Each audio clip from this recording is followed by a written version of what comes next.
Bonjour et bienvenue, nous sommes ravis et enchantés de vous accueillir pour notre saison de jeux de rôle intitulée Les songes des cieux brisés. Si vous n'avez jamais vu ou joué au jeu de rôle, ne vous tracassez pas, vous allez tout comprendre en nous regardant jouer. Si vous avez déjà l'habitude de regarder du jeu de rôle ou d'y jouer, nous allons jouer à la version 2024 de Donjons et Dragons.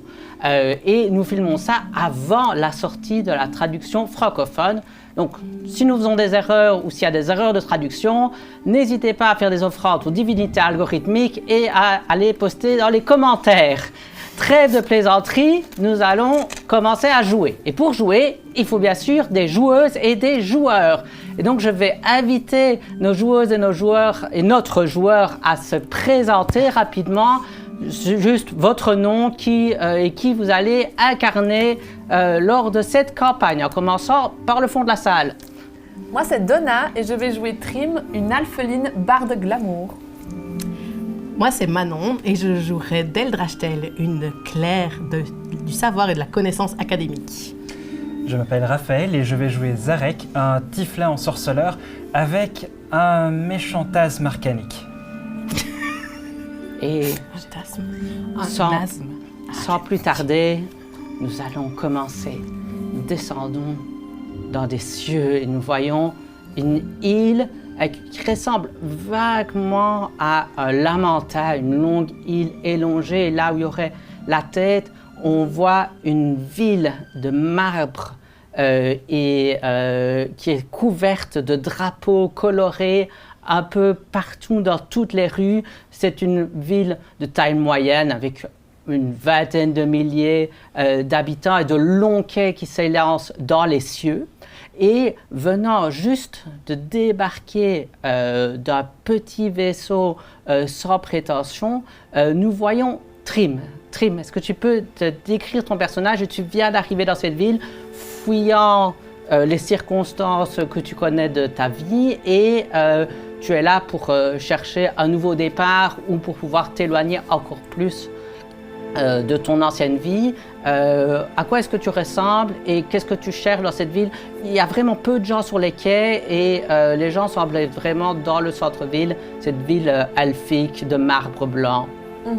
Donc, vu que je suis une alpheline, je suis assez petite, 80 cm, des longs cheveux roux, tout bouclés, habillés en vert, style un peu classe pour pouvoir se faufiler facilement auprès des gens, mais en même temps, ça se voit que je fais de la route, que j'ai pris beaucoup de bateaux, etc. Un peu style navigateur. Ça tombe bien que je sois au niveau du port parce que mon but, c'est pas de rester sur cette ville-là, enfin sur cette île-là, c'est de partir le plus loin possible d'où je viens. J'essaie de fuir un peu mon passé. Donc, très en train d'essayer de me cacher, peur d'être repérée parce que je sais que la famille que j'ai fui, ils ont des gens un peu partout qui peuvent facilement me repérer. À l'heure qu'il est, ils se sont déjà sans doute réveillés, ils ont déjà sans doute remarqué que j'étais partie. Donc mon but là maintenant, c'est de chercher un autre bateau assez différent de celui que j'ai pris pour fuir, qui pourra m'amener le plus loin possible. Donne-moi un jet de perception, s'il te plaît.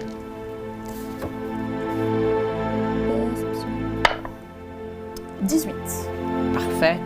Donc, tu vois, pour guider les bateaux sur ces quais volants dans ces cieux, il y a des gens avec des drapeaux de différentes couleurs normalement, et tu vois que au bout du quai, à l'endroit où se trouve la capitainerie, il y a un drapeau noir qui indique que pour le moment, il n'y a pas de circulation et tous les gens sont vraiment concentrés au centre-ville. Tu vois qu'il y a des espèces de grandes figures qui sont en train d'être dressées, des espèces de marionnettes géantes.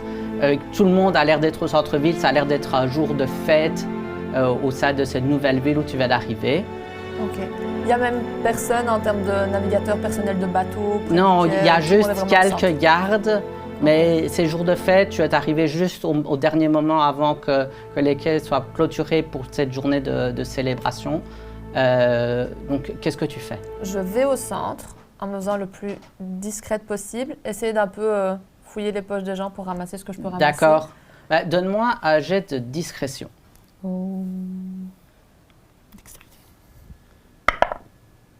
21.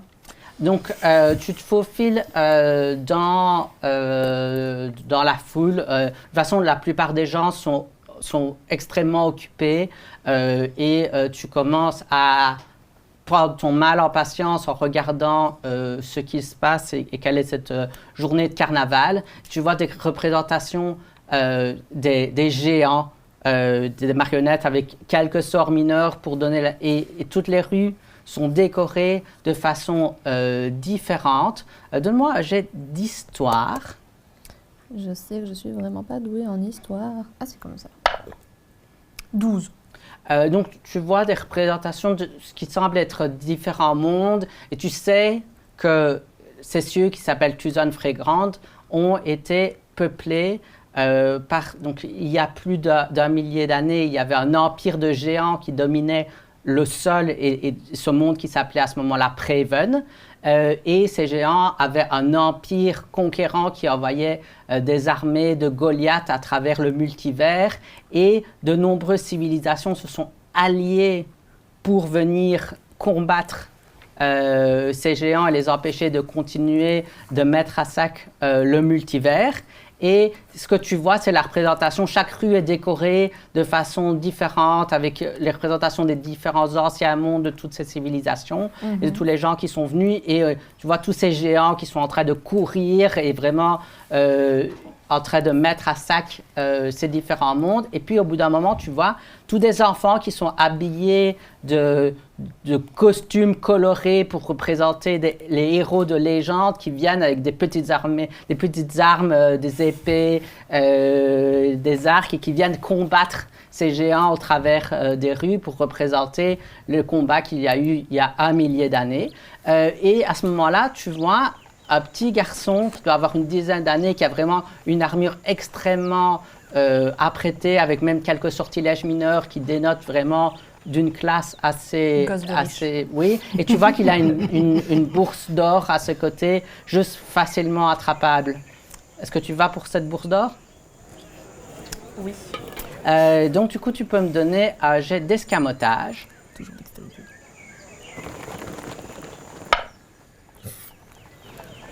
8.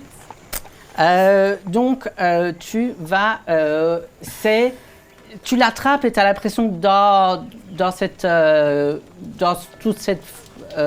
tout ce charivari et tous ces bruits, il l'attrape, mais t'entends t'es à 10 mètres de là, et il est là. Mais hé, mon or, où est-ce qu'il est? Hé, papa! Qu'est-ce que tu fais?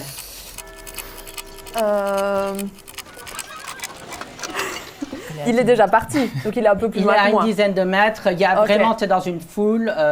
Ok, je prends l'or, je la mets dans ma poche et je jette la trousse un peu plus loin. Oui. Et je pars doucement. Ok. Donne-moi de nouveau un jet de discrétion.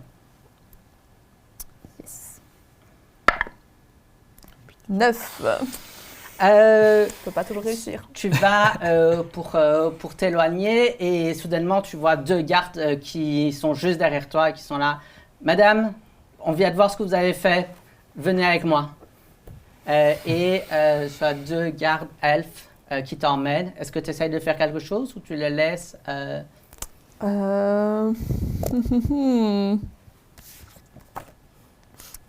vais pas me laisser faire si facilement. Tu vois qu'il y en a un qui a la main sur une lance et l'autre qui a la main levée comme se préparant à lancer un sortilège. Oh, charme personne, c'est que pour une personne. Oh, attends.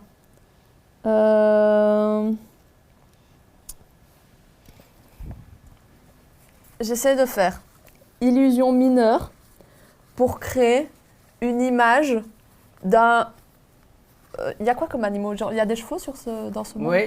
D'un cheval qui aurait un peu... qui serait un peu devenu fou dans le cortège et qui serait en train de foncer vers les géants, etc. et vers les enfants. Donne-moi un jet d'arcane. Yes. Je crois qu'arcane, ça va. Non. 11. Ils sont là, madame, et donc ils t'attrapent les mains pour t'empêcher de continuer à lancer des sortilèges et t'emmènent vers le centre-ville et les geôles. Yes. Tu vois, en passant, tu vois que le spectacle continue. Tu vois une espèce de géante au sol qui lance des sortilèges vers l'ensemble des autres géants qui s'effondrent et créent une espèce d'énorme bouclier mauve autour d'elle. Et donc, tu vois, donc ça continue à représenter l'histoire du monde, mais toi, tu es amené dans les geôles. Quelques heures plus tard, alors que tu es isolé dans les geôles, tu entends une voix dans ta tête directement. Donne-moi un jet de perception. 12. Tu ne reconnais pas la voix, mais tu entends un message. Si vous souhaitez sortir de chez Jol et continuer votre voyage, nous pouvons nous assurer que vous ne serez pas retrouvés. Vous nous devrez simplement une faveur. Est-ce que je peux essayer de reconnaître la voix? Mais tu viens déjà d'essayer. C'était déjà Yes. ça le jet de perception. Super. Qu'est-ce que tu fais? Tu sens que tu peux répondre dans ta tête. Probablement en 25 ans. Je suis désespérée, mais d'un autre côté, si c'est déjà quelqu'un que je connais, si je dois encore quelque chose à quelqu'un... J'accepte.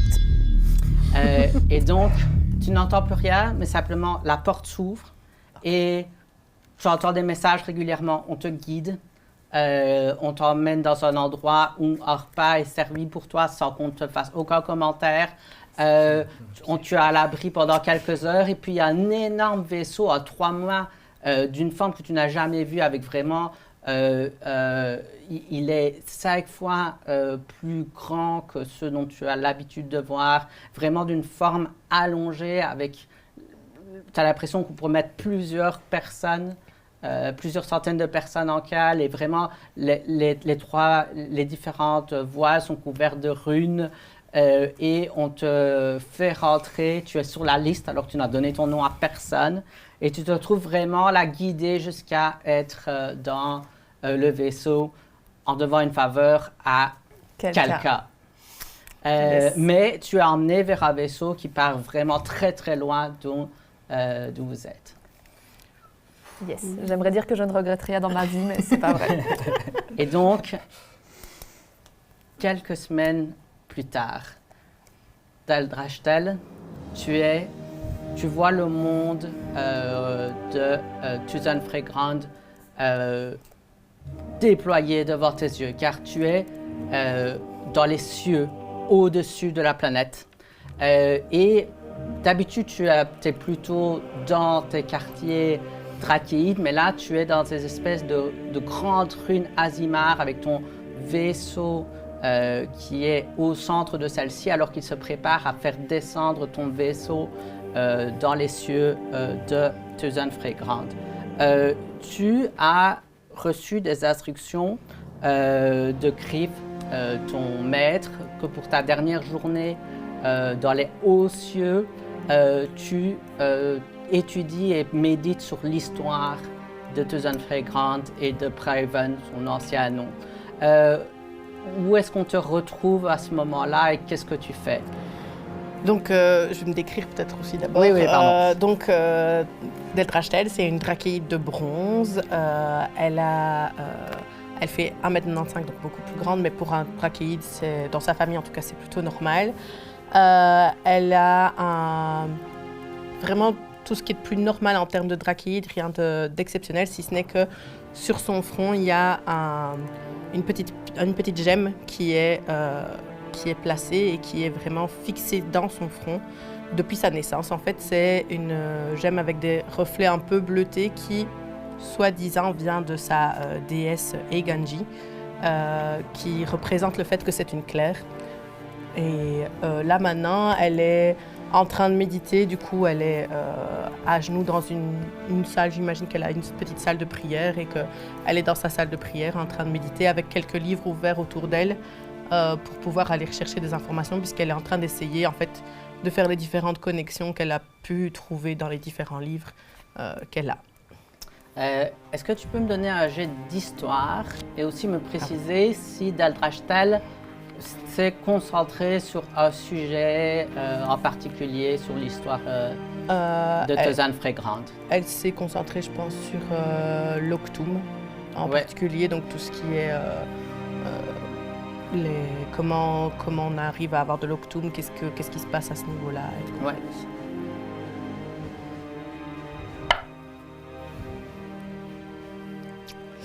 Euh, 18. Ici, c'est vrai que je ne l'ai pas encore expliqué, mais donc à chaque fois que les personnages essayent de réussir une action ou de se rappeler différentes choses, ils vont lancer un dé 20, donc un dé à 20 faces, comme ceci. Et là, les personnages, selon à quel point ils ont un chiffre élevé, vont plus ou moins réussir. Et selon les compétences des différents personnages, ils ont un bonus.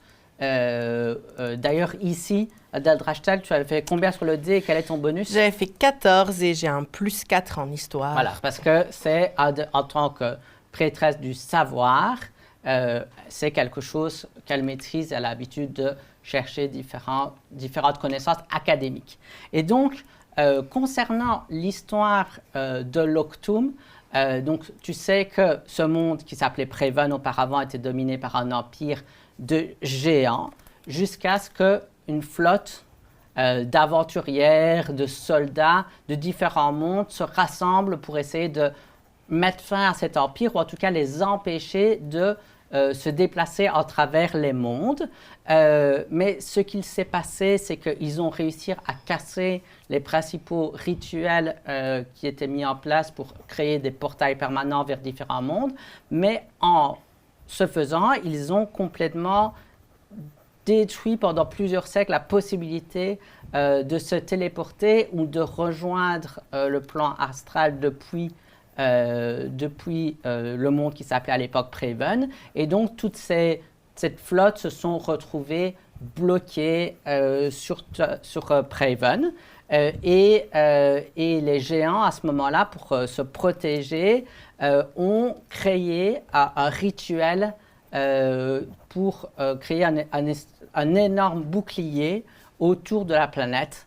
Donc qui est vraiment, et qui est encore en place presque un peu plus d'un millénaire après ces faits. Tu as fait 18, c'est ça? Oui. Et donc, tu sais que c'est la dernière impératrice qui s'appelait Kaeva qui a fait ce rituel en tuant énormément de géants en les sacrifiant pour pouvoir faire cet énorme rituel. Et du coup, des îles se sont élevées au-dessus du bouclier. Et tu me posais la question de l'Octum, on n'a pas encore évoqué, mais qui est vraiment un gros sujet dans ton background, dans ton historique. Eh bien, l'Octum est vraiment un produit secondaire du bouclier qui s'élève du bouclier et qui, c'est la force mystique qui notamment stabilise des îles et des vaisseaux en dehors du bouclier, donc qui permet à ces îles, à ces vaisseaux de pouvoir voler en réduisant en les passant en gravité subjective. Et donc, ils volent comme s'ils volaient dans le plan astral, par exemple. Et donc, c'est vraiment une des énergies importantes de ce monde. Mais tu sais aussi que utiliser l'Octum, ça affaiblit le bouclier parce qu'il y a un effet de résonance. Et donc, c'est quelque chose que vous, les membres de l'expédition aéthérienne, donc c'est vraiment les Drachéides et les Azimars sont arrivés sur ce monde pour essayer de s'assurer que les géants n'allaient jamais pouvoir poser un problème à l'univers. Et donc ça, c'est ce que tu sais sur l'Octum. Et c'est ces réflexions-là au moment où tu sens une main drachéide se poser sur ton épaule.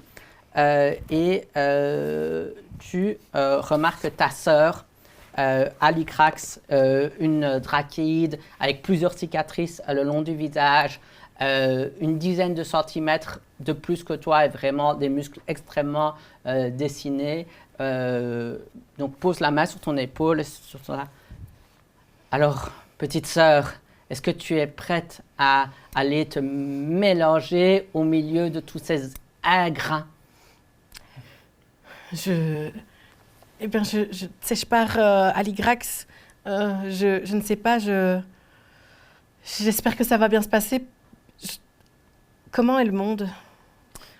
Le monde est plein d'impies, d'ingrats qui refusent de comprendre que la façon dont ils vivent n'est que prolonger une vie qui leur a été donnée et en même temps volée par ces géants. Ils vivent encore dans l'ombre de l'Empire et refusent notre influence bénéfique.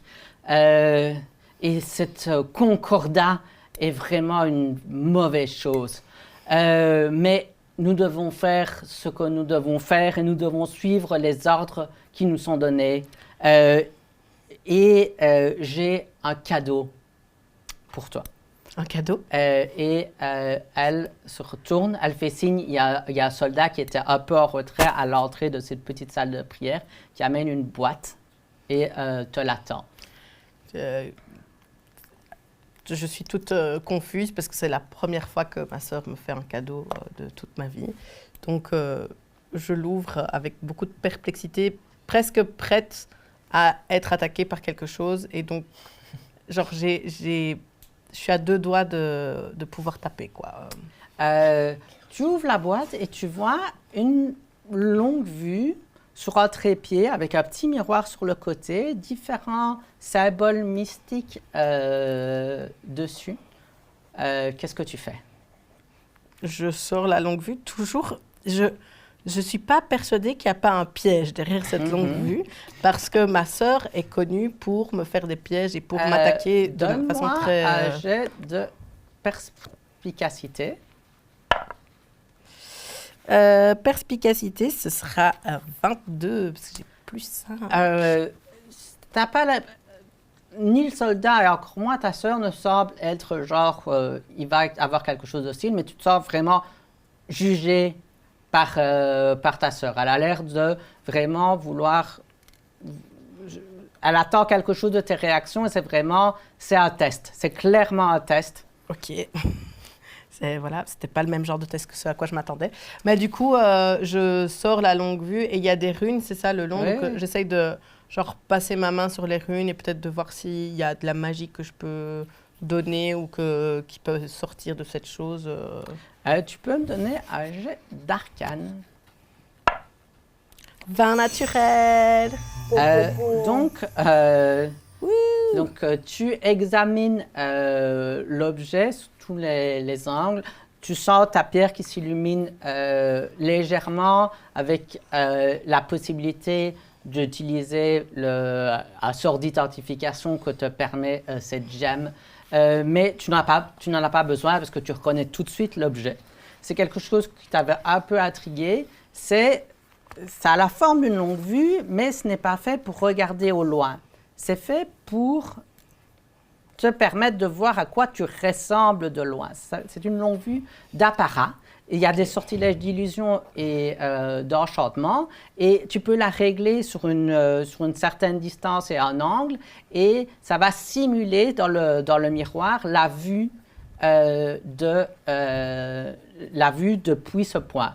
C'est pas la vue réellement depuis ce point, c'est une simulation.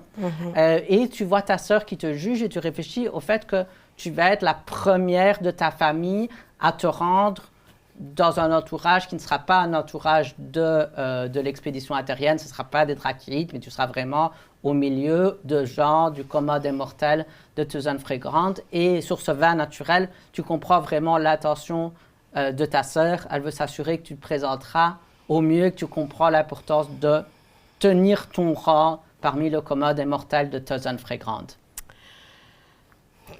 Et c'était quoi un vin naturel? Alors, vin naturel, ça veut dire qu'elle a fait 20 sur le dé.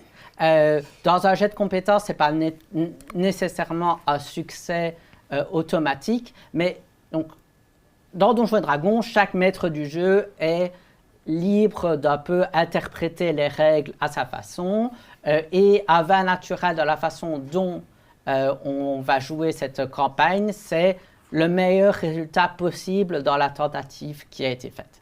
Si on fait un 1, Si on fait un 1, On pleure. c'est déjà assez punitif de devoir faire 1 pour que ça ne soit... Dans certains cas, ça sera vraiment pire qu'un autre résultat, mais de façon générale, c'est déjà assez mauvais comme ça. Ok. Donc, je me retourne vers ma sœur et je lui dis merci. Je comprends le statut de notre famille et de notre société et je vais tout faire pour donner la meilleure image. Donne-moi un jet de persuasion avec avantage. Ouh, Avec avantage, ça veut dire qu'elle pourra lancer 2 dés et retenir le meilleur résultat. Alors, le premier est un 1. Heureusement, avec l'avantage, c'est un 14. Et tu m'as dit quelle Persuasion. Persuasion. J'ai -1 en persuasion. Et donc, ça fait 13. Elle te regarde, mais malheureusement, comme tu étais mise en prière avec tes livres, ta tenue n'est pas parfaitement ajustée et donc elle réagit à ça. Mais elle te regarde quand même. J'espère que tu feras mieux une fois que tu seras vraiment parmi ces ingrats. Cependant, je voulais te dire, tu vois qu'elle regarde derrière elle et elle fait juste un geste de la main, juste pour faire sortir le soldat qui se dépêche. Et tu vois en action la réputation de ta sœur. Il ferme la porte derrière Tellement lui. de charisme. Et elle parle, elle descend d'un ton, elle dit je suspecte que notre père, ce n'est pas une mission juste au hasard. C'est vers la région où il t'envoie pour étudier l'Octum et l'avancée de la corruption des géants parmi les cieux de Tuzan Frégrande qu'il a mené sa dernière expédition. Je ne connais pas exactement les détails de celle-ci parce qu'ils ont été scellés au plus haut niveau du secret militaire. Cependant, je t'invite à vraiment faire attention et à ne pas oublier que tu dois ton allégeance d'abord à notre famille et puis à l'expédition aérienne. Je vais te laisser te préparer maintenant. Et juste, elle sort. Ok. Je retourne à ma prière, je réfléchis un peu à tout ça. J'ai quand même un espoir que ma sœur soit un peu du genre à exagérer et que du coup, quand elle dit que les autres gens sont, on va dire, la plèbe, puisque c'est comme ça qu'elle les voit, et que c'est vraiment des moins que rien. J'espère que c'est une exagération de sa part parce que moi, j'ai confiance dans le fait que je vais pouvoir trouver des choses. Et j'ai vu dans tout ce que j'ai fait comme recherche qu'il y avait parfois des choses qui étaient fausses ou des choses qui étaient en contradiction. Et j'espère pouvoir un peu savoir quelle est l'expédition qui avait la bonne réponse pour pouvoir faire avancer les recherches. Parfait. Et donc, Zarek, tu es donc sur cet énorme 3-mâts doté d'une toute nouvelle technologie arcanique avec des voiles qui volent sur les tempêtes qui ont survenu par le passé. C'est une toute nouvelle technologie, technologie arcanique. Et ça fait quelques jours que c'est plutôt tranquille. Vous avez juste fait un espèce d'arrêt pour pouvoir permettre au petit vaisseau d'une drachéide de rejoindre le bâtiment. Et on est quelques minutes avant ton tour de vigie. Est-ce que tu peux décrire ton personnage et me dire ce qu'il fait quelques minutes avant de devoir commencer à travailler? Donc Zarek, en fait, c'est un tieflin qui a une peau bleu nuit, et des vêtements qui sont un peu durs à piécer de ce qu'il a pu trouver parce qu'il a été téléporté malheureusement très loin de chez lui et donc au fur et à mesure de ses aventures, il a eu des manteaux, des écharpes, etc. Et donc il a un petit peu un ensemble de tout ça sur lui pour lui tenir chaud parce que dans la vigie, forcément il fait toujours un petit peu plus froid. Vigie d'ailleurs qu'il ne quitte jamais vraiment parce qu'il est vraiment concentré sur le fait qu'il veut retrouver sa maison. Et donc quelques minutes avant de prendre son service, il est quand même déjà en vigie et il est en train de dessiner dans son carnet une espèce de carte comme de ce qu'il a pu observer récemment. Du coup, tu peux me donner un jet de perception, et puisque tu es dans la vigie, tu peux me donner un jet de perception avec avantage. D'accord, plus 0. Alors 7 ou 6. Bon, on va prendre 7. Hein. Oui. Est-ce que tu peux aussi me donner un jet d'arcane? Oui. 17. Donc, je sens les choses. Tu vois qu'il y a vraiment une tempête noirâtre qui est vraiment avec des nuages d'un noir que tu reconnais comme étant magique par nature. C'est pas juste une grosse tempête, c'est vraiment, mais vraiment d'un noir d'encre. Et les nuages semblent lourds et forment des espèces de volutes, plutôt que de prendre la forme naturelle de nuages qui seraient juste des nuages d'eau. Et tu essayes de te concentrer pour voir, mais tu as la vigie qui est actuellement de service, qui est un alphelin qui s'appelle Corpo, qui est juste en train de dire « Ah oui, quand j'aurai fini, je vais enfin pouvoir aller jouer à un jeu de cartes. Je vais essayer de me glisser en première classe parce que, tu vois, j'ai vraiment travaillé mon jeu de cartes. Je pense arriver à impressionner des gens et là, on m'engagera comme valet. Et donc, tu as un peu du mal à te concentrer. Tu entends tu entends une voix qui porte, mais venant de tout en bas, vraiment, donc juste en dessous du mât dans lequel tu es en vigie. Tu reconnais la voix de l'arcanomancien en chef, donc qui est le gnome qui est en charge de tous les systèmes magiques de ce vaisseau. Tu vois un gnome avec des cheveux blancs, des grosses lunettes en quartz rose sur la tête, un costume avec plein de gadgets sur tout le long du corps. C'est plus des gadgets que d'ailleurs un costume au final, sa tenue. Et il est là, Zarek! Est-ce que tu veux bien descendre, s'il te plaît? Corpo, j'ai une mauvaise nouvelle. Tu es de double service? Tu entends Corpo qui commence à se plaindre à côté de toi. Écoute, t'en fais pas, ça aurait pu être pire, Corpo. On aurait pu être tous les deux en service en même temps. Et je descends. Tu descends. Donne-moi un jet d'acrobatie. Alors, acrobatie, donc plus 4, donc 15 plus 4, 19. Donc tu parviens, donc tu attaches bien ta ligne de sécurité, tu descends rapidement et tu te retrouves à hauteur de ce gnome qui sont vers toi et dit je viens de vérifier mes calculs divinatoires et il s'avère que dès l'aurore ou un peu après, nous serons dans cette tempête que je n'arrive pas à exactement examiner. Je n'ai jamais vu de magie de cette nature. Étant donné que tu es notre meilleur vigie en matière d'arcane et de phénomènes mystiques, il serait plus utile que tu sois en service cette nuit que maintenant. Ok. Et donc, je vais juste t'inviter à aller peut-être manger un bout et te reposer et à être de service à 4 heures du matin. On viendra te réveiller. Bon, j'imagine qu'il n'y a pas le choix. Non, pas vraiment. Ouais, bon, je vais le faire. Merci. Et tapote au niveau des hanches. Et là, mais je te revaudrais ça. En fait, pas, mais tu vois qu'il repart. Il n'a pas l'air trop tracassé de t'obliger à faire ça. Est-ce que tu fais quelque chose avant de te reposer? Je vais quand même manger. Ouais. Et penser au fait que au moins je ne suis pas en train de manger avec Corpo qui serait resté dans la vigie avec moi. Est-ce que tu peux me donner un jet de perception? Oui, alors perception plus 0 toujours. 20 naturel. Cette fois-ci je vois. J'ai la vision maintenant.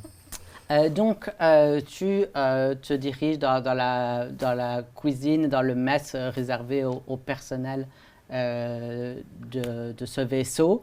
Tu vois qu'il y a quelques semaines qu'il y a un nouveau cuisinier qui a Tiflin comme toi. Il est en train de préparer une espèce de grosse soupe qui est servie à l'ensemble des personnes qui sont dans le mess pour le moment. Et donc, tu vas pour manger. Il y a juste un éclair de familiarité dans la façon dont ses yeux brillent.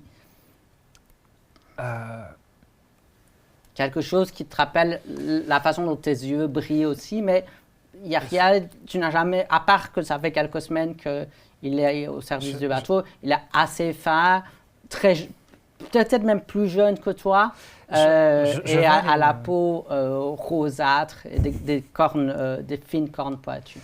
Je vais aller le trouver et je lui demande excuse-moi, tu viens d'où? Non, parce que Je viens de la cuisine, j'amène le repas.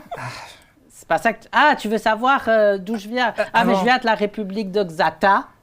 Ah. Oh. Pourquoi?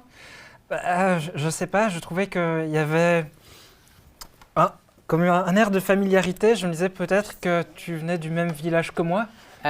Tu peux voir qu'il a l'air troublé et te regarde. Franchement, je pense pas, parce que moi, je suis à Citadin, je suis juste embarqué ici parce que je devais quelque chose à la famille qui finance ce vaisseau, mais à part ça, c'est tout, quoi. Ah, bon, Mais dommage. attends, et tu vois qu'il te remplit une double ration, s'assure de mettre beaucoup de légumes, et donc se tourne vers toi. Voilà, et mange bien, je pense que la nuit va être rude pour toi. Tu vois qu'il part au service. Ok, je lui fais salut, il est déjà plus là, mais je le fais quand même. Et je vais aller m'asseoir et je vais aller manger tout en continuant de dessiner ma carte que j'étais en train de faire.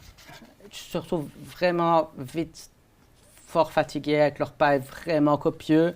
Et cette nuit-là, tu commences à rêver que tu es dans une tempête. Mais tu es sur une espèce de petit vaisseau et tu vois vraiment, tu es en train d'essayer, tu es à la barre et tu vois une île qui sur des centaines de mètres monte et toi tu sens que tu es poursuivi par quelque chose et tu es en train de grimper vraiment, en fait, ton vaisseau est presque à la verticale, tu es retenu juste par des cordes qui sont accrochées à la proue et soudainement il y a la foudre qui frappe et soudainement tu te réveilles, mais tu n'es pas dans ta chambre. Tu es sur un petit vaisseau avec vraiment sur la proue, mais emmêlé dans des cordes, dans les cordages de sécurité. Tu vois qu'il y a une alpheline qui est la tête à l'envers sur le sol, retenue par une corde de sécurité. Et il y a une troisième corde de sécurité, mais qui est par-dessus, bord. Et tu vois juste que le truc est en train de céder. Il y a une petite île autour de vous et à la barre, tu vois une espèce de robot golem, quelque chose ailé, avec un cristal enfoncé sur le dessus de ta tête. Et ce qu'il va faire et ce qu'il est arrivé à nos aventuriers, nous le découvrirons au prochain épisode. À bientôt!